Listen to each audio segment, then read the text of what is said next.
السلام عليكم، مرحبا بكم في فيديو جديد وقصة جديدة. أتمنى تكونوا بخير وعلى خير وتكونوا في أحسن الأحوال. القصة ديال اليوم على واحد الشاب اللي بسبب الامتحان الوطني خرج على راسو قبل الامتحان ديال الاستدراكية. قرر يختار واحد الطريق ديال الجن.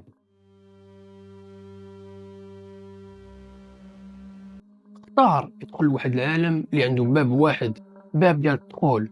قصة ديال عماد مع امتحان الاستدراكية. قبل ما نبداو بنقول لكم كنشكركم بزاف بزاف على التفاعل ديالكم مع اخر فيديو، والله فرحتوني الله يفرحكم. واحسن عائلة هي عائلة يو ستوريز. قبل ما نبداو ما تنساش دير معك واحد لايك واشترك في القناة، كتب معك تعليق وبارطاجي مع الاصدقاء. ما نطولش عليكم ويا الله. سميتي عماد، عمري 20 عام، ساكن في مدينة فاس مع العائلة ديالي، مع الوالد والوالدة وأختي الصغيرة. العام اللي كنت نقرا فيه في السيزيام نجحت بواحد النقطة ضعيفة وطلعت للباك. بسبب ديك النقطة اللي درت في السيزيام، العام ليا الأول في الباك سقطت. دوزت واحد العطلة بائسة، حقدت على القراية وصحابي كلهم نجحوا. اللي مشى قرا كمل قرايته واللي سافر.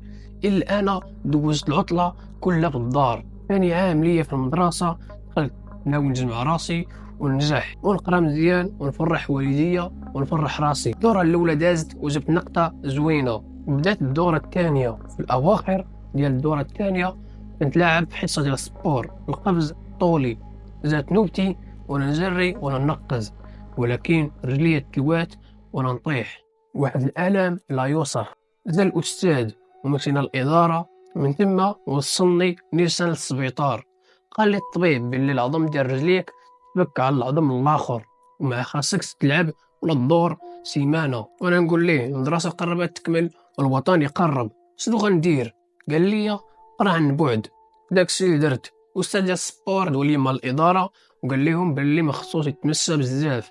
دوا معاهم قال لهم خصو يقرا عن بعد، وداكشي اللي درت. بديت نقرا عن بعد، ولكن الصراحه ما قرايه ما والو عن بعد. والله ما كنفهم شي حاجه، كنفهم غير شي حاجه قليله. والوطني ما بقى ليه والو. حتى نقرا عن بعد والوطني قرب بزاف، واخا كاك والله ما فاهم شي حاجه. والقرايه اللي قريت عن بعد ما نفعتني في والو زي من الوطني. دوزت الامتحان واخا انا ما قريت والو، ديك القرايه اللي قريت ما نفعتنيش بزاف. في ديك الايام جا العيد، دوزنا العيد وبقات ايام قليله على النتائج. خرجوا النتائج والصدمه، لقيت راسي جايب 9.55. عندي الاستدراكيه وانا تصدمت. فكرت العام اللي سقطت وخفت نعاود نسقط نفس العام وندير نفس الغلط. بقيت مريح في البيت ومصدوم، وعاودت الوالد والوالده شنو طرا ليا في الامتحان وباللي جاتني الاستدراكيه. الوالده تقبلت الموضوع، ولكن الوالد عندي قاصح بزاف، يديها في هضره الناس وما تيحملش شي واحد من ولادو يسقط ولا يبقى الناس يقولوا شوف ولد فلان سقط وبدا يضحكوا عليه. با قاصح بزاف، بدا تيقول لي شوف ولد فلان شحال جاب، شوف ولد عمك نجح، شوف نتايا دائما طايح لنا في نفس المستوى، واش انت بنادم ولا حيوان؟ انا ما بقيتش حامل تسمع هضرته، بقيت شاد على راسي في البيت، ما بقيت لا تنخرج ولا ناكل بزاف. مرتب الارق والاستدراكيه ما بقى ليها والو وتوصل. طاح في بالي باللي انا ما حافظ والو وخاصني ننقل، ويطيح في بالي ونقول بالفي اي بي. قلبت على ثمن في اي بي لقيته طالع بزاف، وحلت وبديت نفكر وبديت نقلب، ويطلع لي واحد الفيديو تيتكلم على واحد سباب الجن ولا ملياردير تيسرات ليه الامور والحياه. انا ما شفت داك الفيديو ما ترددتش ودخلت نتفرج فيه، ولكن الفيديو ما كان فيه والو. بديت نقلب مزيان تطلع لي واحد الفيديو ديال واحد المراه كيفاش تستحضر جن للمساعده والخدمه، وكاتبه في الوصف باللي ديك المراه روحانيه وعندها الجن الروحاني وكيساعد. هي تحط واحد الطريقه في واحد الفيديو ديال تحضير الجن للخدمه، الطريقه ديالو وكيفاش يمكن تحضره.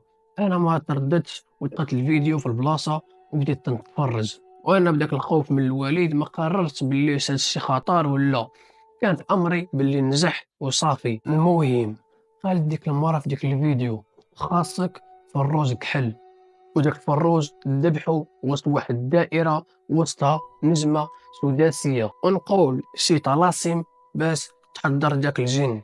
ولكن خاصك تمشي لشي أرض تكون خاوية وكبيرة بشي غابة، ولكن يكون القمر مكتمل. وداك الجن اللي غنحضرو اسمه مالك، وهاد الجن من أولاد أبو الجن. المهم بقيت أيام وكنجمع هاد الأشياء باش ندير تحضير هاد الجن، وكنتسنى القمر يكتمل. وأنا استغليت ديك الفرصة وقلت لوالديا هاد يومين غنمشي نسافر عند جدي باش نبدل الجو ونبدل البلاصة حيت وليت مختنق فيها. ونيت جدي جا في واحد العربية حدا واحد الغابة، والقمر مبقى ليه والو يكتمل باش نلقى الفرصة ونمشي تم نحضر داك الجن بدون علم والديا أو علم أي أحد. قالوا لي ماشي مشكل.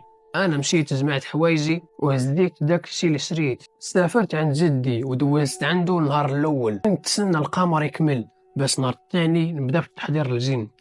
جا النهار الثاني وتما القمر كامل. فات العشاء هزيت داك الشي وخرجته من ورا الدار بلا علم أي أحد. وأنا نمشي عند جدي قلت ليه غادي نخرج دابا نبدل الجو باش نشوف الناس وندور شوية. قال لي لا ولدي، هنا بالليل في العربية ما كيخرج حتى حد. الليل هنا في العربية خطر عليك وعلى كل شيء. الناس ديال العربية بالليل كما تيكونوا كل شيء تيكون داخل لدارو. بقيت ندوي معاه حتى قنعته وخرجت. درت من ورا الدار وزيت داك الشي اللي غنحضر به الجن وقفت الغابة. بديت موغل داخل الغابة، مشيت للوسط ديالها ونختار واحد البلاصة داخل منها الضو ديال القمر. ديت داك الشي وحطيته وانا رسم دائرة وسط نجمة سداسية، وانا نشد داك الفروج وانا ندبحو بلا ذكر اسم الله، والدم ديالو حطيته وسط ديك العلامة اللي رسمت. وبديت تنقول دوك الطلاسم. خوت ما نقدرش نقول لكم دوك الطلاسم حيت خطر عليا وعليكم. الشخص اللي عاود ليا هاد القصة في الانستغرام قال لي ما نقدرش نعاودهم ليك. بالمناسبة خوت عندي انستغرام، دخلوا الوصف ديال القناة ولا اول كومونتير مثبت غتلقاو تما الرابط ديال انستغرام ودخلوا ليه. وهي واحد عجباتو القصة يعاودها ليا. المهم نكملوا. قريت دوك الطلاسم بديت نشوف اليمين ديالي واليسار ما بان ليا والو، حتى في واحد اللحظة بان ليا واحد الدخان خارج من وسط ديك العلامة والدم بدا كيختفى. انا تما تصدمت. من بعد بديت تنشوف شي حاجة كتحرك من بعيد، بقيت واقف ومجمد بلاصتي. ومن بعد بديت تنشوف شي حاجة جاية من بعيد وانا جالس بلاصتي ومجمد ما بقاتش نتحرك. كنتسنى نشوف غا هداك اللي عيجي عندي. بدا يقرب حتى ضربات فيه الضو ديال القمرة. وهنا كانت الصدمة، ويبان ليا حمار واقف على رجليه النورانيين. حمار واقف على رجليه. بديت تنشوف فيه بالصدمة، وشوية هو ينطق ويقول لي أنا مالك أقبل خدمتك مقابل خدمتي. وأنا بديت تنتمتم شنو هي الخدمة ديالك، ولكن أنا درت غلط. بديك الحماس عرفت الطريقة ديال التحضير، ولكن ما تعلمتش الطريقة ديال الصرف باش نبعد عليا هاد المصيبة. ثم هو يقول لي خدمتي بغيت الدري زهري، والدري يكون باقي دري صغير. قلت ليه كيفاش دري زهري؟ وانا نقول ليه ما بقيتش باغيك بعد مني، ما بقيتش باغي الخدمة ديالك. وتما بدات يضحك واحد الضحكة شريرة تشوفو يطيح فيك النص ولا تموت. انا بديك الخوف بديت نشتف على ديك النجمة وتردم الدم بالتراب، حيت ما عرفتش كيفاش نصرفو. كنحاول نمحي داك الشي اللي درت، ولكن هو عاد تزيد في الضحك ديالو. شوية كيبان ليا كلب واقف حداه. انا ما شفتو وانا نضرب جريه وحده الجهه ديال الدوار. كندور كنلقى الكلب تابعني والصوت ديالو قريب ليا بزاف. وانا بديك الخوف ما بقيتش عاقل على الطريق ديال الدوار، بقيت تنجري وخايف حتى دخلت لواحد الدوار اول مره كنشوفو هنايا. حيت انا كنت دائما العطله كنجي عند جدي، ولكن هاد الدوار ما عمري شفتو، اول مره كنشوفو في هاد البلاصه. مكون من 12 دار. دار ليا واحد البير ديال الماء، مشيت نبرد العطش اللي فيا. وشويه ويوقف حدايا واحد الراجل كيسقي الماء، راجل كبير في العمر ولابس الابيض ولحيته بيضة. نقول لكم في نصاصة الليل وراجل خارج في هاد الوقيته كيسقي الماء. انا صدمت. هو يقول لي السلام عليكم ولدي، شنو كدير في هاد نصاصات الليل في هاد الدوار. انت غريب على هاد الدوار واول مره نشوفوك فيه، وانا خايف وانا نجاوبو لا لا اخالي ما كاين والو. اما هو يقول لي يلا يلا ترتاح معايا في الدار وتعشى، وانا نخاف يقول لي يلا ما تخاف من والو، عليك الامان ما كاين لي اديك، ومالك ما يقدرش يتبعك. وانا نقول ليه كيفاش عرفتي باللي انا هارب من مالك؟ يقول لي غير زيد حتى واحد ما غيقيسك. ثم مشيت مع الدار، الدار عادية مصنوعة من الطين والحجر. ثم عارفين كي دايرة الدار ديال العروبية بلا ما نحاول نفهمكم.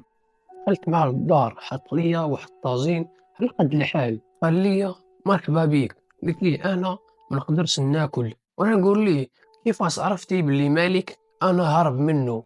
قال لي باللي حنا دائما من كل قمر مكتمل كنجيو نباتو واحد 3 ايام في هاد البلاصه، كل فيما تيكون القمر كنجيو هنا ونتسناو واحد السيد غادي نسدوه. انا قلت ليه اين السيد؟ قال لي مع الوقت غادي تعرف. كول نقول ليه كيفاش تجيو لهنا متى يكون القمر مكتمل؟ ما فهمتش. ويقول لي هذه من العادات ديالنا. انا نقول ليه كيفاش؟ ما فهمتش. يقول لي ولدي غنجيك من الاخر. قال لي ما تخاف من والو، انا من الجن المسلم. قلت ليه كيفاش انت جن مسلم؟ ياك انت راجل؟ قال لي يا ولدي انا غير متلبس هاد الراجل الحسن، هاد السيد لا يعمرو دار، انا من القبيله ديال الجن المسلم، احنا كنصليو ونزكيو بحالكم. وعرف القصه ديالك وشنو طاري ليك مع داك الجني، راه مطلوب عندنا باش يتحاكم، وانت الوحيد اولدي اللي قدرتي تحضروا في هاد البلاصه. قال لي الا خرجتي من هاد الدار حمل المسؤوليه ديالك، وحنا ما نقدروش نحاميو عليك من مالك. انا ما سمعت سميتو تجمدت في بلاصتي خايف. اما هو يقول لي دير معنا صفقه، نعطيوك اللي بغيتي ونرجعوك من جيتي، ونحميوك كذلك من هذا الجن، ولكن في المقابل تعطينا داك الجني. قلت ليه كيفاش نعطيكم هذا الجني؟ تما هو يقول لي غدير ليه عملية تحضير من وسط هاد القبيلة باش ما يقدرش يهرب، حيت حنا كتار عليه وغاديين نقدروا نسدوه ونديو المحكمة باش يتعاقب. اما انا نقول ليه راه ما عنديش الفروج وداك الشيء باش ندير عملية ديال التحضير. قال لي كون هاني، انا غادي نحضر لك كل شيء، انت ما عليك غير تحضروا، وفي المقابل غادي نعطوك اللي بغيتي ونردوك منين جيتي، وكون هاني. قال لي سير كول ونعس، حيت من هنا الفجر خاصك تكون موجد راسك باش نبداو هاد العملية ونهنيوك من هاد الجن. وصل وقت ديال الفجر، توضيت ولا مشيت انا وداك الراجل نصليو في الجامع. صلينا 2 ركعات وكان الجامع خاوي، ما وقفت انا والسيد بنصليو، ما قلنا الله اكبر حتى نسمع الله اكبر من ورانا بزاف ديال البشر. كنشوف من بعيني اليمين ديالي ها واليسار كيبان ليا بزاف ديال البشر انتجاو، الله اعلم. انا خلعت، ولكن ملي عرفت هاد السيد اللي معايا من قبيله ديال الجن، وانا نستوعب باللي هادو هما من الجن المسلم، وانا نحضر الايمان ديالي وصليت عادي. كملنا الصلاه وخرجنا من الجامع. قال لي السيد وقف ورا يديك وغمض عينيك ما تحلم حتى نقول لك حلهم. ما عطيته ايدي وسديت عيني في البلاصه. قال لي حل عينيك، ما حليت عيني وكانت صدمه. كنلقى راسي انا وياه في واحد الصحراء غير الرمل والحجر، ما كامله تتانيه دغيا وصلنا لهنا. انا قلعت ويقول لي تبعني. بقيت غادي انا وياه تجاه واحد الصخره كبيره، وقف حداها ويغمض عينيه وبدات يتمتم شي كلام حتى اتجهت ديك الصخره وبعدات. ويقول لي دخل معايا لهاد الكهف. كنا داخلين في الاول كان مضيق، ما بدينا نتوغلوا داخل شويه ويوسع ذاك الكهف. ذاك الكهف فيه ساحه كبيره وعامر بالناس بزاف. منين جاو نستغرب الله اعلم، كلهم كيبتسموا وكيشوفوا فيا بحال اللي كانوا كيتسناوني. الخوت هاد الناس كيتشبهوا البشر، هما زين مسلم ولكن متلبسين ناس اخرين. بالعلم ديالي هادشي اللي قال لي داك الراجل، بقيت واقف ومصدوم وكنشوف في هادشي اللي قدامي. حتى يقول لي داك الراجل هاك هاد الفروج وهاك هاد الرمله باش ترسم ديك النجمه. وبقيت متردد باش نسد من عنده داك الشيء. قال لي سد وعليك الامان، حنا حامينك وما كاين اللي يأذيك. ومن بعد رسمت ديك النجمه وبديت في العمليه ديال التحضير. مع قلت ديك الطلاسم وبديت تنسمع واحد اللمجره من ورايا. مع كندور كنشوف الدم في الارض، الدخان خارج ديك النجمه. بديت كنقول كيفاش هذا الشيء. ومن بعد وجد داك الراجل وقيسني في كتفي، قال لي هذا الشيء اللي درتي دابا ما يقدر يدير حتى واحد، وفي راسك باللي اعتقدي مئات والملايين ديال الارواح من هذا الجني. كنت نشوف ذاك الدم اللي تخرج من العدم وبقيت مصدوم. قلت ليه واش مالك مات؟ وقال لي كون هاني مالك خد الجزاء ديالو وانت السبب اللي درتي هذا الشيء. دابا غنعطيوك مقابل اللي درنا معاك. وانا نقول ليه واش مالك مات؟ قال لي ما تخاف من والو. من بعد عطاوني خروفه صغيره وقالوا لي هاك الخروفه ربيها كبار وهي غادي دير الحليب وحدها، ما تبيعهاش وما تعطيها لحد، هذه ديالك في امانه بالرقبه ديالك. خليها تكبر وحلبها من الذراع اللي من ديالها، ولكن بشرط ما تحلبها حتى تكون موضي، وحلبها باليد اليمنى تاعك. ومن بعد داك الحليب سدو وحطو في بواطه وخليه لمده شهر ورجع طلع عليه وغتكون تما غتقول لي من اغنى الاغنياء. وانا بقيت مصدوم وقلت لهم واش نمشي؟ قالوا لي صافي السير. قالوا داك الراجل وصلوا في البلاصه اللي جا منها اول مره. من تما قال لي غمض عينيك، وانا نعس ما بقيتش حاسب براسي حتى فقت في البلاصه اللي كنت فيها اول مره تنحضر داك الجني. وكان وقيته ديال 8 ديال الصباح، والصدمه كانت ديك الخروفه قدامي. تنقول في نفسي هادي ماشي حلمه، كون كانت حلمه هاد الخروفه شدير حدايا. المهم رجعت لدار الجد ديالي ويدور فيا، بدا يقول لي الليل كامل وانت غابر والخروفه بعد ما جبتيها. انا بقيت مصدوم وانا نقول ليه كنت بايت عند واحد الصديق ديالي وهاد الخروفه هو اللي عطاها ليا. قلت ليه باللي باه كانت عنده هاد الخروفه الام ديالها والام ديالها ماتت وهاد الخروفه عطاها ليا، قال لي ربيها على يديك حيت ما كاينش اللي يربيها وهو ما تعرفش يدير الكسيبه. انا قلت لي هذه فرصه، الحكايه اللي ونسني في الدار عندي نربيها معايا وصافي يا جدي. اليوم الثالث هزيت حوايجي ومشيت للدار ونعاود والديا داك الشيء اللي قلته لجدي. ومن هاد الخرافه منين جاتني دازوا الايام والخرافه كبرات وطبقت ديك العمليه اللي قالوا لي حلبها من تكون موضي. داك الشيء اللي درت، سديت الحليب ديالها وحلبتها، شديت الحليب ديالها ودرته في بواطه وحطيته لمده شهر. نهار جا اليوم الموعود حليت ديك البواطه وانا نلقاها عامره كلها ذهب. زيد ديك الذهب وانا مشيت عند الوالده، حيت الوالده هي الوحيده اللي تثق فيا وما عمري كذبت عليها. ولكن يا ربي سمح لي هذه المره خاطري نكذب عليها، حيت قلت لها الحقيقه ما غتضيقنيش. قالت لي ولدي من ذاك الذهب؟ قلت ليها باللي قدام عند واحد الراجل لاباس عليه ومقطوع من الشجره. قال لي هذا الخلاص ديالك ذهب، خذو وسير نفع به. انا قلت ليه شكرا خالي وجيتو وجبتو لهنا.